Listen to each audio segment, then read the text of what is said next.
Ladies and gentlemen of the crypto space, we're live on a Monday, June 10th at 11:35 a.m. We're going to do our best today with audio. We got some audio complexities, but it should do the trick.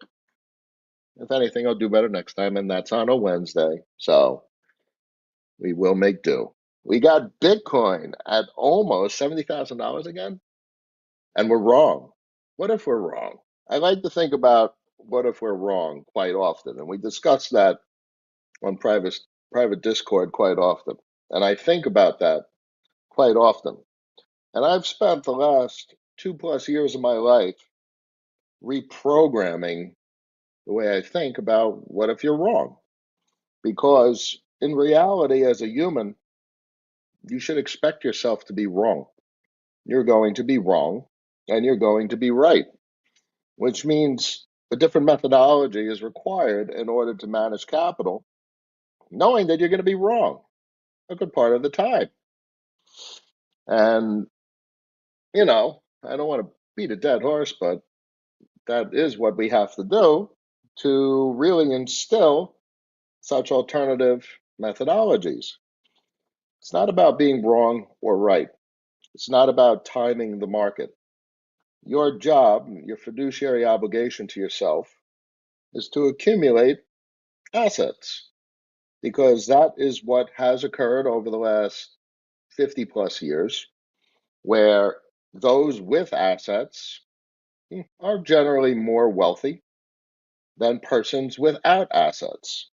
We see the Fred data all the time that says the wealthiest 99% of people hold all the assets, own the majority of assets in the equities space, which we don't have opportunity in, and that's why we're in the crypto space.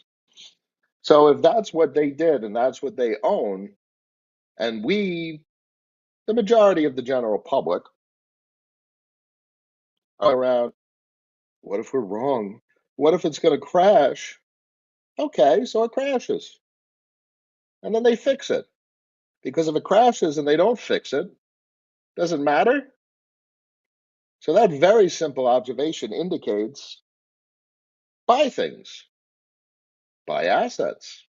What kind of assets? And that's the entire conversation we've had over the last couple of years. What kind of assets best serve your interest? And that's clearly a hard choice for the vast majority of people in the crypto space. There's only 77 people listening to me. At better times, a couple of hundred people.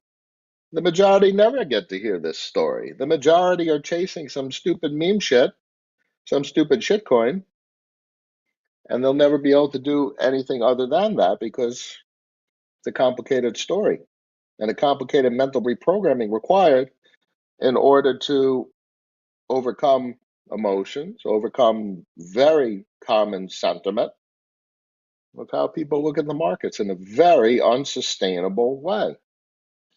69,846. Wow. Meanwhile, assets that we look at look pretty damn interesting. Buck 38, not quite back to discount region. I would define the sexy region on Nile as exactly as it's painted right here. Clearly, I could adjust here. Here, get some bars. So that's generally where I would say we are. And this is probably my most productive asset. This is crazy. Ramsey's has done well also for my entry. Now, I've spoken quite often that my entry, my basis, is what gives me my perspective of the story that I must tell folks. And without having that basis as your entry price, you cannot achieve something comparable to the story that I tell you. What does that mean? These assets are overpriced for potential entry, for consideration of entry. They're too expensive. And you don't want them to appreciate. So my point is I say that because I want them to appreciate, depreciate, appreciate, depreciate. And That process creates volatility, and that's what creates transaction fees. And that has produced some extraordinary transaction fees. I'll pull it up and we'll see what we did for one week. I'll give you some transparency and some numbers. Oh, no, no, no. Yep.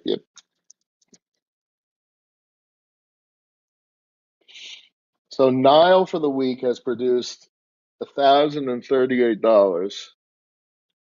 And when I see this, I'm like, that's insane. So my entry was probably around 60 cents, 60 to 80 cents, obviously outside of the sexy zone. So that was non-optimal. But relative to my basis, I put in about a 20 chip and it has produced $1,000 in a week. That's $52,000 a year at this run rate. It's only Monday, it's not Wednesday. So that implies it's 250% APR plus whatever the rebase is, which that's not really to be considered revenue. That's compensating for debasement. So at this run rate, what is my general sentiment? And what is this reprogramming that I talk about? Now, I'm speaking numbers here because I think it's time and it's important to give you an actual tangible, something you could feel, an example of the different perspective that I offer or that I discuss. Let it go down to 60 cents, back where I bought it. Let it go back up to 220. Let it range between here for all until the end of time. If I deployed an amount of capital and it is paying me back in less than a year, that's insane. There is no business on this planet that will pay you back in less than a year. If you get a large jumbo loan for a apartment building and you're renting apartments, or a jumbo loan, or whatever, financing, public financing, whatever, for a supermarket or a shopping center, or any of those types of traditional cash flow businesses, nothing's paying you back in less than 1 year's time. This is the most insane type of asset with regard to productivity that I've ever seen. And it's clearly very outside the scope of what the crypto space looks for in assets. And that's both fortunate and unfortunate. It's fortunate for myself because I look at it in a very different way. And if I'm producing 250% APR, that's insane. And it's unfortunate because folks are chasing unreasonable expectations that tend to hurt people. And that's unfortunate. And I can only do this story and tell this story. 250% is in the unreasonable expectations territory. At this current price point, it's not 250. That's 250 relative to my basis, which is less, 60 to 80 cents. So at this basis, it's about 2x that, give or take. You're talking over 100% APR, give or take. And that's based on literally data that we're looking at. And also week over week spot price, or rather week over week volume activity. This is the revenue for this week. This is not necessarily the revenue for next week. And that's meaningful and important to point out. This is a moving target. This is not something that's going to be the same next week. But this is the story that we can tell this week, and this is something you inspect week over week, and that's it. And thus far, it's been quite exciting and productive, and meeting my expectations. Very similar things have played out with Ramsey's.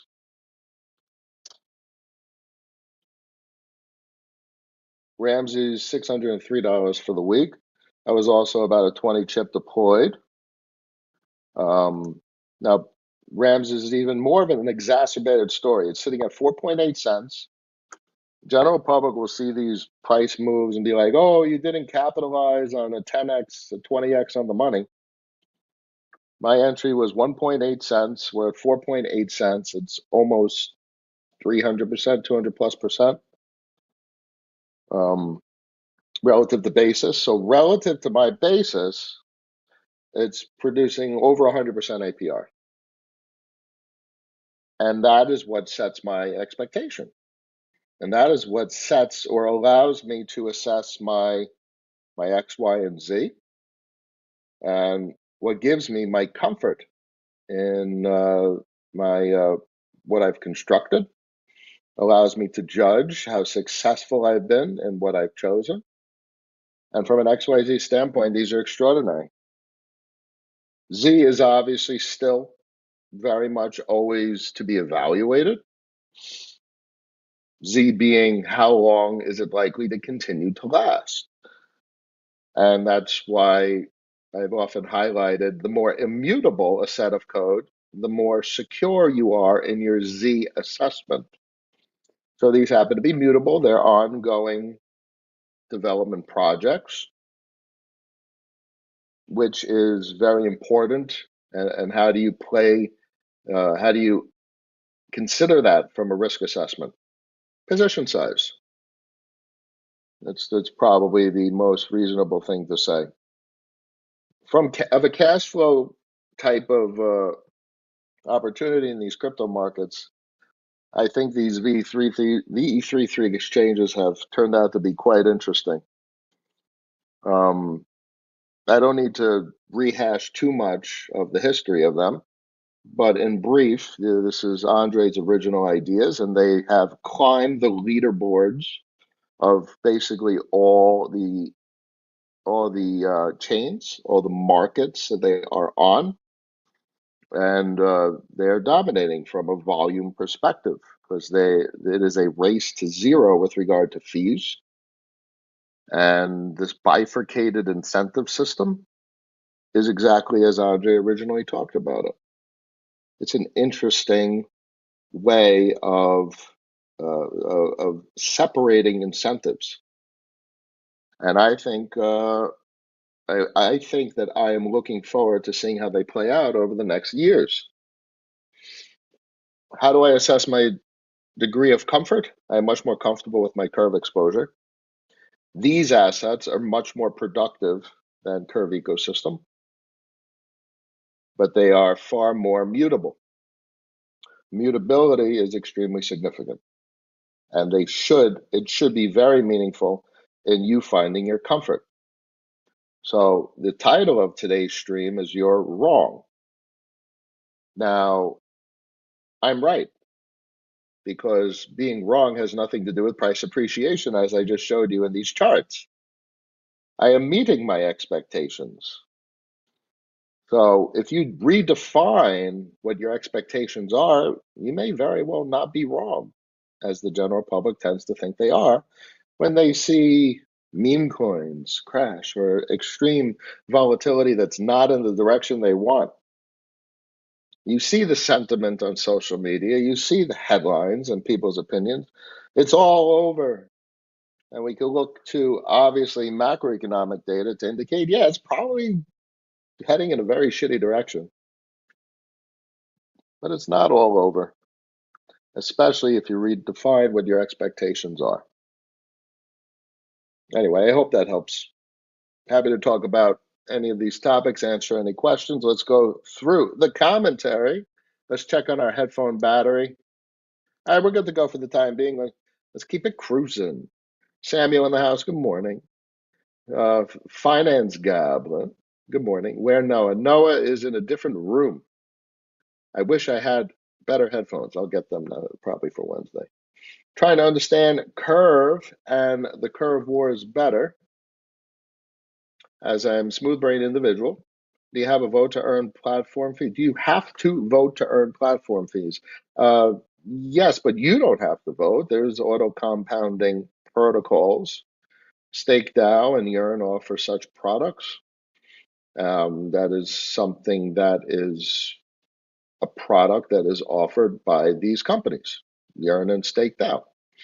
Uh, I find I am interested and I am exposed to the manual voting process, which is something that has been the case for years at this point. I appreciate the base layer, and I didn't want exposure to second and third party layers. So that was my choice.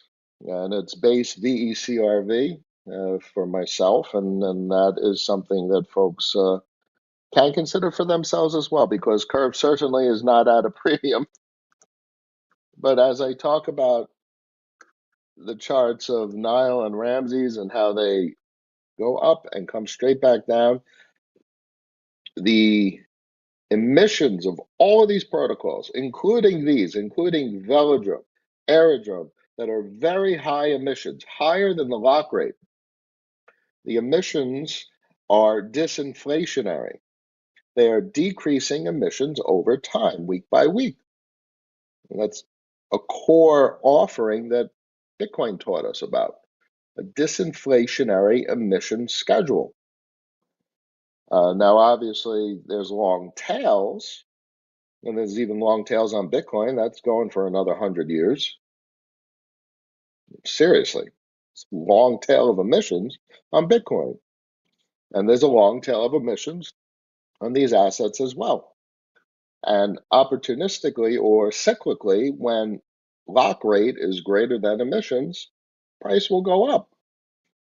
And when the opposite is the case, price will go down. So with Curve, we see something very similar in the chart as well. This very different structure to Curve ecosystem, particularly because it's not self-contained. This is base VE. This is base original voter escrow as created by Michael. Base voter escrow requires a federation to work, requires the convex ecosystem and all the derivatives, F of X, and everything. All the protocols you could possibly think of, including Stake DAO and so on and so forth, and Yearn, they're all critical to Curve Federation actually working. So this is at a discount. But these assets, this asset, shouldn't be bought for the price to go up. You're buying it for XYZ purposes, if that's something you're considering, which means a complete recalibration of expectations. Your expectations isn't 40 cents to $400 because you can't sell it. Your expectation is if you deploy 20 grand, can you make 10 grand a year? That doesn't exist in traditional finance. As I told you earlier about an apartment, about a shopping center, a restaurant, anything, you're not getting an ROI in these time frames. These APRs change everything in that type of calculation. And clearly you're exposing yourself to something that most people don't understand. And that's why these types of compensations are still around, because if more and more people understood the mechanics of these businesses, the revenue would be less because the APRs would be diluted. This protocol that you're looking at with this horrible, horrible price chart will exist in 4, 8, and 12 years from now. It's an immutable set of code, immutable set of contracts. So no matter how much hate or fear or death spiral talk you see on social media, this protocol will be functioning in code in 8, 12, 6. It's just going to continue to exist. And that's an extraordinary thing that doesn't exist in traditional finance. Hope that helps, John. Gazika, good morning. Cap Yam in the house. Nice shirt. Feeling fresh today. What would be the invalidation of your thesis regarding Curve and Convex? And what would it imply on other possible investments in the non-meat space? Well, how would Curve and Convex be invalidated? TVL collapse. Well, let's take a peek. Let's see how we're heading into potential invalidation. And this post comes to mind. So Curve USD is about a year old. It's got $235 million. Ramaland is less than that. It's got $144 million, and Curve as an exchange has $2.154 billion. And this was a couple of days ago, 2 days ago. For invalidation of not even my thesis, because my thesis is not dependent on price point. My thesis is X, Y, and Z, and my is in getting an APR on your basis investment. So my thesis doesn't invalidate in that regard. So how does my thoughts or this particular investment become invalidated if the TVL drops to the point where the business is no longer desired to be consumed by the consumers? So where are we? Look at the TVLs. This is $235 million worth of collateral on CRVUSD and 144 mil. These are startups that are less than 2 years old for CRVUSD. Let's say a year and less for both of them.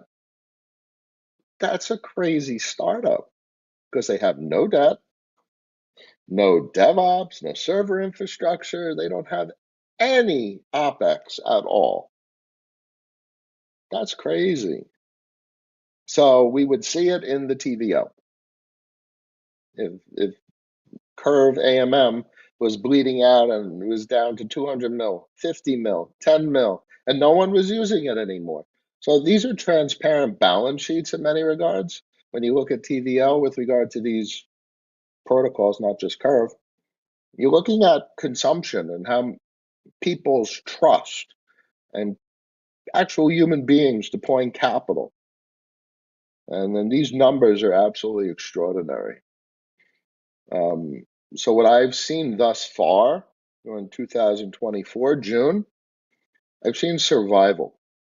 I've seen especially Curve ecosystem pass through 2022 and all of that insane volatility.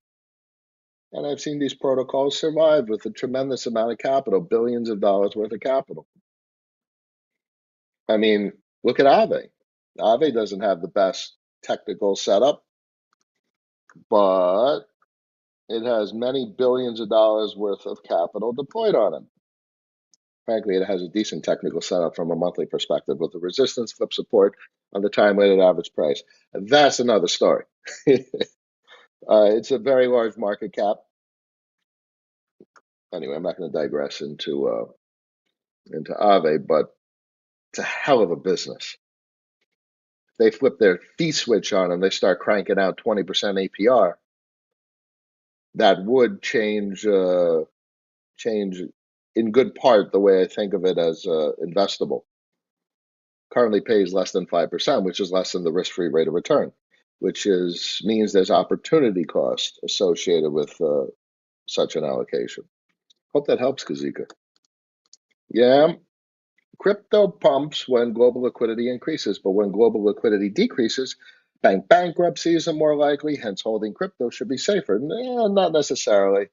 I'll explain. Why is crypto pumps? Because of this and global liquidity. Well, because when global liquidity is coming down and banks are bankrupting, it's not about being safer. It's about the need for capital and the need for capital to service debts or pay bills. And also prevailing risk, sentiment of risk, and how risk spreads, and how capital is opportunistically chased. So if someone's selling, someone else is going to sell because that person sold, and then other people are going to sell because those people sold, and that causes more selling. And this is why price action continues in a direction. It carries momentum until capitulation, until a directionality reversal. So what we have here, this is actually pretty interesting on the Aave chart. I'll pull out this entire period here this is from 2022, guys, is capitulation to the downside. All of this thus far has been a bottoming process. It went up, it came down, it tried to go down, it couldn't go down and press a lower low, and now it's starting to produce a higher low. This is all just the bottoming process. Let's go back to the infamous curve. So it's having trouble produce a lower low. This is a lagging chart because of its monetary policy and its overall architecture. It hasn't produced a higher low yet. From a time weighted average price perspective on the monthly, it hasn't punched the time weighted average price yet. But how are we from a lower low perspective? It's tried. It's tried to produce lower lows than 30 cents. One, two, for many months. 1, 2, 3, 4, 5, 6, 7, all the way between here. This is a bottoming process. And that is fascinating to see play out. And this is really why I tell you guys this hasn't started yet. This being the capital expansion cycle at the global level. Because when it does, crypto responds because there's excess capital. When there's excess capital, there's malinvestment and investment, obviously. But the malinvestment is when you see bullshit rise and the meme coins go crazy because there's just excess capital.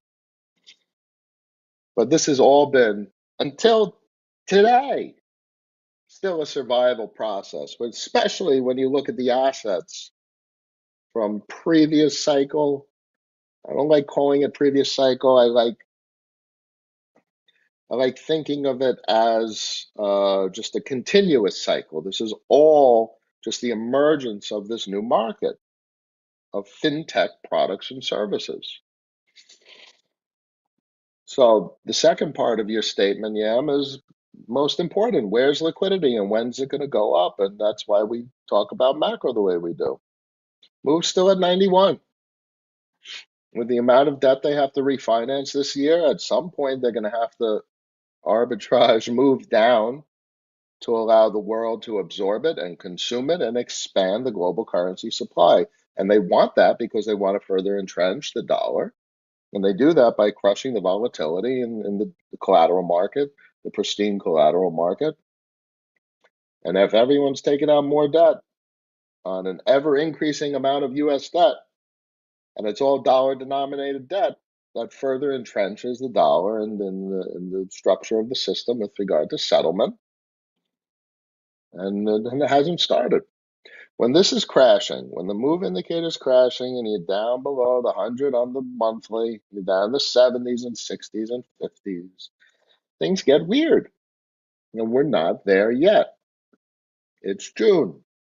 6 more months. I literally talk to you guys quite often about high time frame. It's literally one more candle on this chart. And you look at that. You see a breach below the time weighted average price on the 6 month to the downside, and you're in the 70s. And then for another 2, 3, 4 candles heading into 2026 through 2025 would be 4 candles, or 3 more from here. And we'll see how low it goes. Maybe it produces a higher low, whatever. Point being, once the structure of the system confirms a trend of decreasing volatility for a period of time, that's when the system starts to expand. And it hasn't started yet, hasn't even begun to start yet. Following on the question from last stream about correlation between DeFi, TVL, and CRV fees, ETH seems relatively stable, but CRV USD supply down. I argue the loans in the crypto space are for leverage. Yes, people do use them for real world activity as well. I myself did with Aave last week. In fact, I'm using new computer equipment, which was purchased using Aave, Arbitrum. And so I put my collateral on Aave. As you can see on the left, and I borrowed USDC, $4,900, and I was able to buy 50 AVE, which I staked, and that 50 AVE allowed me to borrow GHO at a fixed rate of 8.92%, which has a kicker of 4.57%. So I'm really paying 4 and change percent on my computer equipment. I have prioritized paying off the variable rate debt, just paying it's literally costing me the same amount as the fixed rate debt, absent the kicker. So I pay this off first, and I'm left with a fixed rate debt of 4.4%, give or take. Overall, considering the amount of collateral I supplied, I'm barely paying any interest at all. I'm net minus 0.73%. The credit cards are running around at 30%, and I'm paying 0.73%. So that's a pretty interesting thing when you have collateral to post and you're aware of these fintech credit facilities, what you can do. Why borrow at 25, 30% on a credit card when you could borrow at 0.73% when you can post collateral? And that enters a very structural question about society and society borrowing on unsecured credit cards versus a collateralized credit position. And this comes back to the statement I made earlier about if you have assets, you have a lot more options. And that's why it's so important to accumulate assets. And the price point of those assets, people freak out about. So that's why I tell you guys to redefine. You're not looking at the price point. What you want is a discount. And if you could acquire a discount, then you're thinking in a much more sustainable way. Acquire assets at a discount. Optimally acquire cash flow assets. But as you can see here, collateral assets, which I define as cash or a cash equivalent of sorts, are quite useful as well because the collateral assets have allowed me to access very cheap credit, 0.73% compared to a credit card, for example. Go back to the charts. Now, moves getting there. The system is fractured in Japan and China, and Russia's got it. There's a lot of complexity around the world, but they will have to massage something in the FX system, foreign exchange, the dollars, the liabilities, as well as the collateral system. Because if the system doesn't expand, it's just going to break, and it breaks down, and it fails. And that's what the politicians are here for. They're here to ensure their continuity and the continuity of the financial system. And they will do that. My earbuds are about to die. Now, let's keep it going. Let's see if they stay alive for another couple minutes. Tapsy's in the house. Connect the dots. Good morning. Yeah, I got a haircut. A little fresh. DeFi advisor. As long as it's not a financial one, all good. Yeah, look at Chuck. Thank you very much. How do we feel about CBX at these prices? Grab the chunk around 235 and haven't locked it up yet. It's very hard to teach about this concept of locking. A lot of folks in the crypto space will be very critical of it. And I also will tell people, do not lock your shit when the bull market is raging. When Convex is at $20, $25, $30, and just going absolutely ballistic, because at some point everything goes ballistic. You don't lock your stuff. But this is a time period in which I'd be like, all right, I'm going to lock my stuff. The lock is an extraordinary innovation that allows for pretty incredible business structure that you cannot do if you did not have a deterministic lock. So that's just my 2 cents on that topic with regard to locking. And we talk about in private Discord what I mean by business structure and what a deterministic lock allows. 235, let's take a look at the chart for Convex.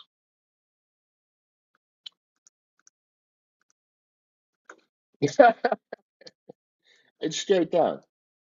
It's off the radar. This is to a degree a bottoming process as well. Started back in September of 2023, going on a year or at least 3 quarters.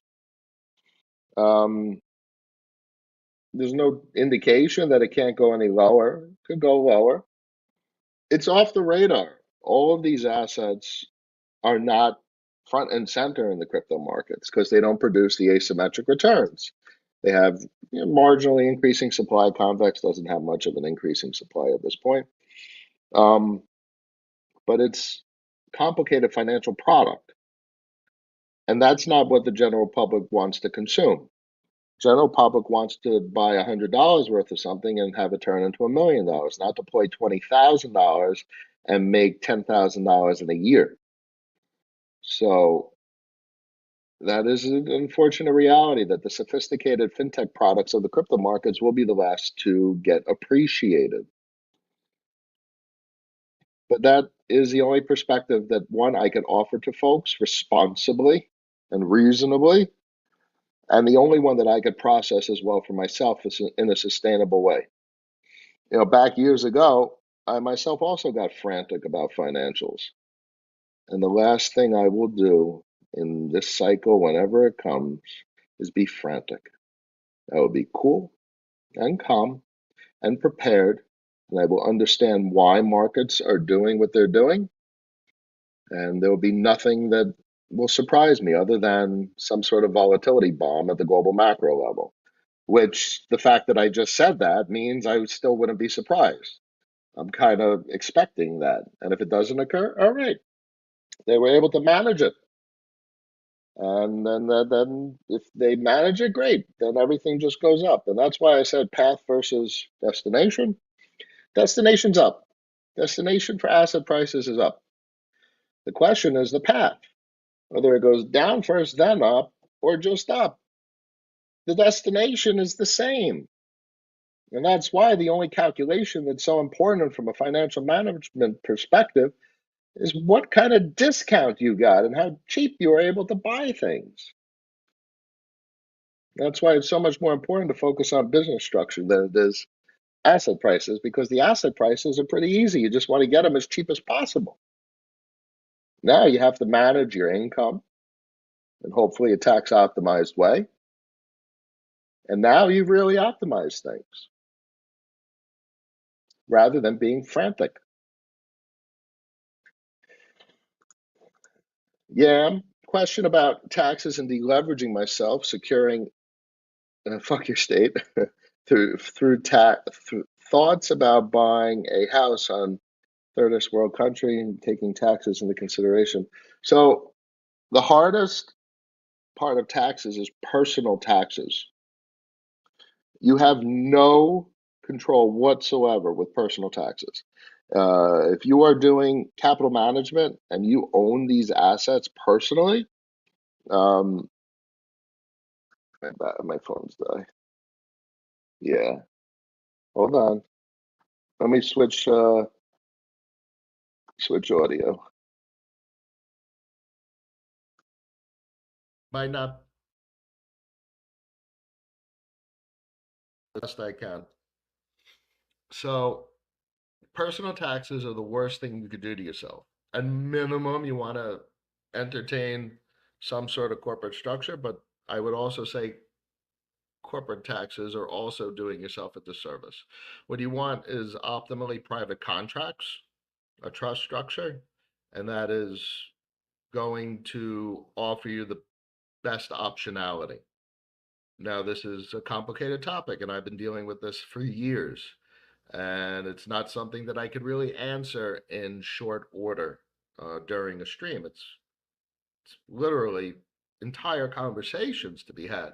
We do discuss this on private Discord, and I share a lot of my business documentation over there. Um, but there's no avoiding personal taxes. You have a tax obligation, and that creates an absolute mess. Uh, you buy a house with gains on cryptocurrencies, you have to pay taxes prior to buying the house. There's nothing tax deductible about buying a house, and whether it's in the U.S. or outside of the U.S. So unfortunately, that is why I've been talking a little bit on X lately, that it's more important to think about your damn business structure than what assets to buy. And that's really me coming from all these years of experience and telling you guys the hardest part about asset buying is whether you got them cheap or not. Get your assets cheap, make sure they're paying you above the risk-free rate of return, 20 plus percent, 20 plus percent, and I'm showing you shit that's paying 250%. And and then worry about the business structure, because otherwise personal taxes are going to literally take exactly what the federal government wants to take. They want for 30% of your money in the current environment, and capital gains tax in the future, they're going to want 30, 40, 50%, 60% in California, or whatever that communist state wants to take from you. And that's not something that's, I don't think that's something that's good for the country nor the individual. Now, Texas and Florida have no state income tax.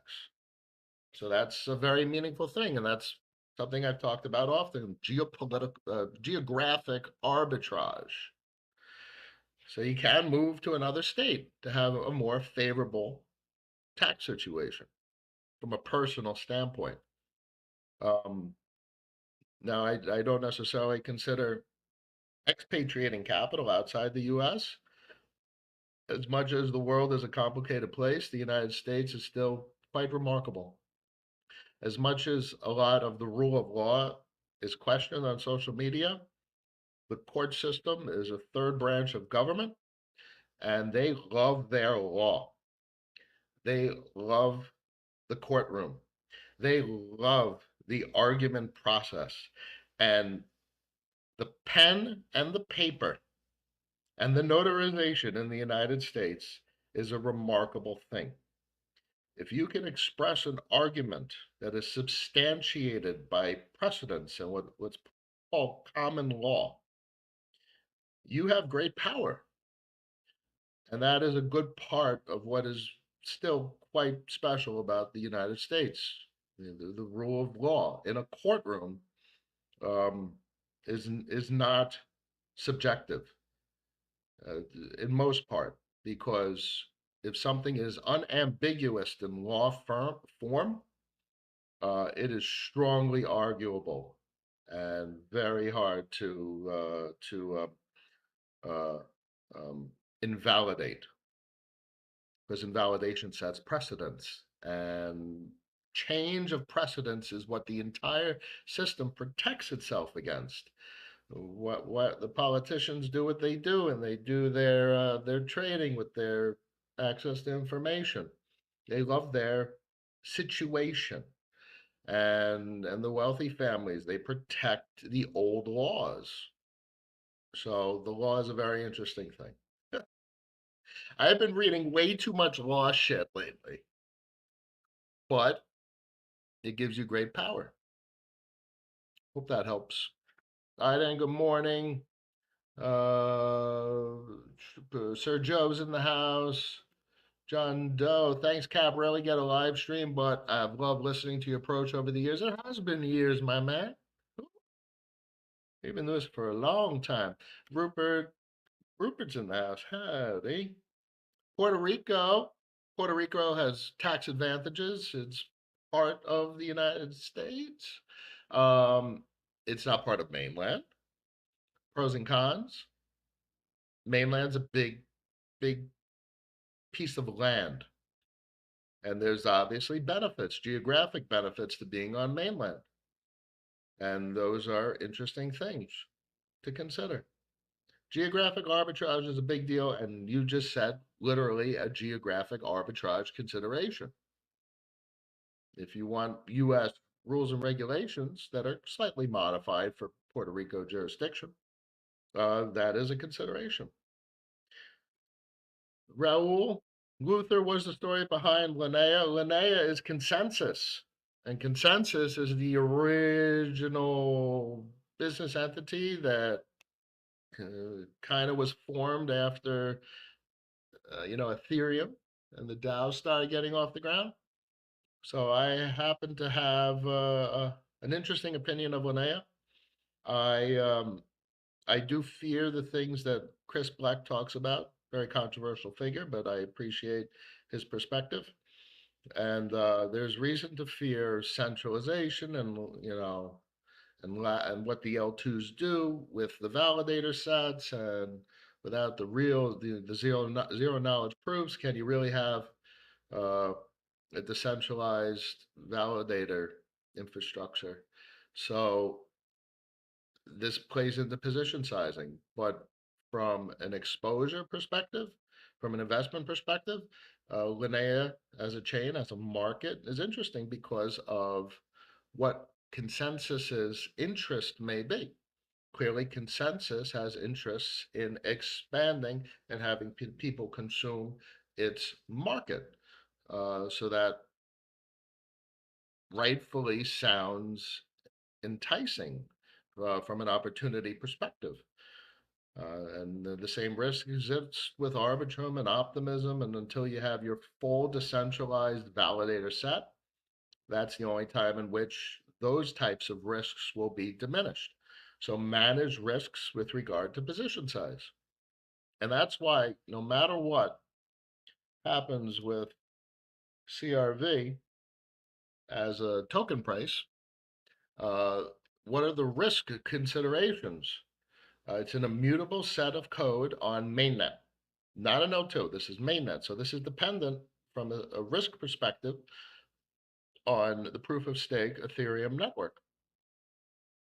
And that has a significantly diminished risk profile as compared to L2s, as compared to anything other than Bitcoin. And so you also have considerations for the Bitcoin L2s because they're not Bitcoin mainnet. There's considerations all over the place for risk, and that is your fiduciary obligation to either document or at a minimum consider the risk profile of assets that you're exposing yourself to. Rupert's in the house. What's up, Captain? Stay rational. We've done well over the years, and we've made it all the way to June 10th of 2024. And this stream, ladies and gentlemen, I'm sure is going to be very interesting. December of 2024, January of 2025. Everything about financials is cyclical, meaning, and maybe even more so now than ever. But there was a time in 2020 and 2021 where it was mayhem. It was frantic. You didn't know what to do. But now, December of 24 and January of 25, we are going to be freaking calm. We're going to have a very calm conversation when the market is absolutely going bananas. And that is something that I'm proud of. I'm proud that we were able to just define a different story, chart a different path, and a methodology that is significantly more sustainable. Just got to stay in the game. So these types of phrases are applicable. That is certainly the case. Just got to stay in. But there's more to it. And that's what the story that we've told is more than just stay in the game. It's expectations. And then that helps you stay in the game. If your expectations are reasonable, you're much more likely to stay in the game and not get liquidated because you used a shitload of leverage or you took out excessive debt, which is leverage. And okay, take out debt, pay this back, and I'll pay it back in a relatively short order. It's not excessive leverage, it's 6.77%. You know what the Bitcoin and Ethereum price would have to be for liquidation? I don't have that. I have basically zero chance of liquidation. I don't take risk. I don't have time for risk. And volatility is not a risk. It's a feature because you want the volatility to go to the upside. That's a good direction for volatility. Ladies and gentlemen of the crypto space, I thank you very much for joining me today. 221 people made it to the end of the stream. I appreciate each and every one of you. Tell everybody to subscribe. Great conversations to be had on our private Discord. We talk business structures, we talk obviously all of these assets and everyone's individual investment process and what assets people are thinking about. So it's a great conversation filled with the survivors, the people that have been able to stay in the game, as Rupert says. And I appreciate everyone that that continues to have a conversation on our Discord. I will see you all again on Wednesday. Y'all have a good day now. Peace.